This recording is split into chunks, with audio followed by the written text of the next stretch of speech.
Hey guys, tonight we're going to wander into one of the strangest history, a time when judges, priests, and peasants alike were very convinced that people could turn into wolves. Not metaphorically, not, oh, he's wolfish. I mean literally, fur, fangs, and everything.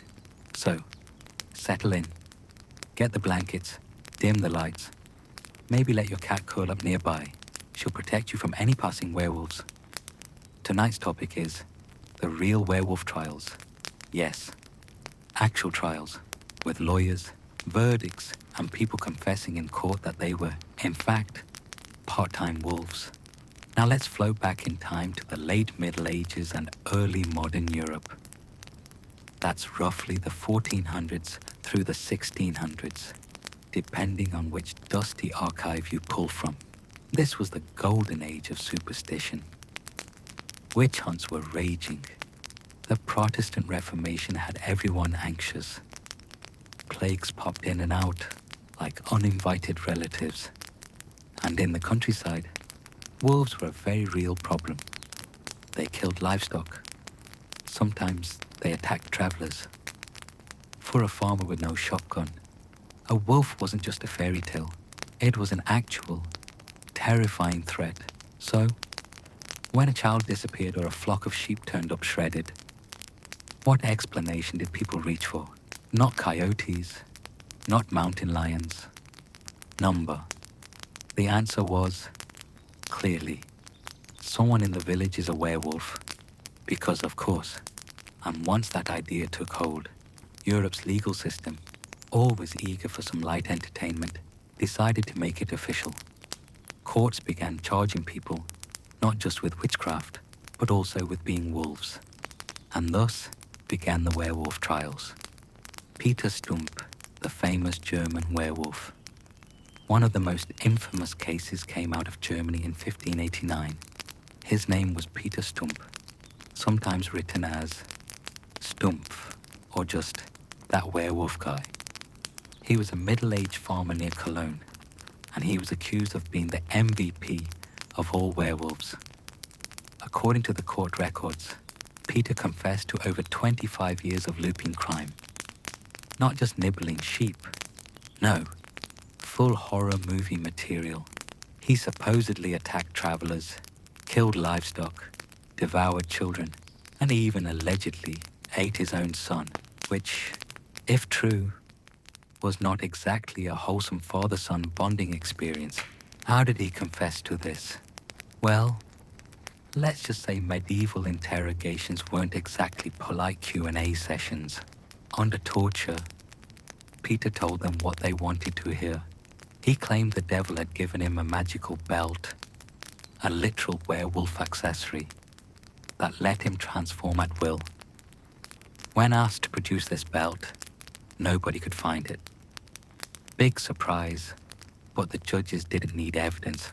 They had his broken body and his "yes, I did it" statements. And the punishment? Medieval justice always loved to go a little overboard. Peter was executed in a public spectacle. He was strapped to a wheel, had his flesh torn with hot pincers, his head chopped off, and his body burned, just in case he tried any posthumous wolf tricks. Oh, and his daughter and mistress were executed too, because apparently guilt was contagious. Cologne even erected a giant wolf-shaped figure with his severed head attached, like a macabre billboard. Subtle. Gilles Garnier, the Hermit of Dole. Not far away in 1573, France had its own werewolf headline. Gilles Garnier was a hermit living near Dole. Neighbors already thought he was strange. He kept to himself. They were, in his words, the hounds of God. The court was baffled. They wanted a nice, neat devil worship confession. Instead, they got part-time holy werewolf. It didn't fit the script. Thies wasn't executed, but he was whipped and banished. Because if you're going to be a werewolf, apparently you need to follow the correct paperwork. Decline of the trials. By the late 17th century, the werewolf trials began to fade. Rationalism was creeping in. Scientists were gently raising their hands and saying, maybe, just maybe, these people weren't actually wolves. The Enlightenment put a damper on witchcraft panic. Courts stopped taking the cases seriously, and the craze died out. But for a solid 2 centuries, Europe genuinely believed in human-wolf hybrids lurking in the woods, and people paid with their lives for that belief, drifting to the end. So tonight, we've drifted through Germany's gruesome Peter Stump, France's lonely Gilles Garnier, Switzerland's paranoid peasants, Livonia's holy werewolves, and the fading embers of an old superstition. The real werewolf trials weren't about wolves at all. They were about fear. Fear of the wilderness, fear of outsiders, fear of anything that didn't fit the mold. Wolves were just the costume fear. War in the 1500s. And thankfully, the only wolves you'll encounter tonight are the ones on your Netflix recommendations. So, close your eyes, let the old wolf howls fade into the background, and drift off knowing that at least you weren't a peasant in 16th century Germany. Because odds are, someone would have already accused you of eating sheep in your spare time. Good night.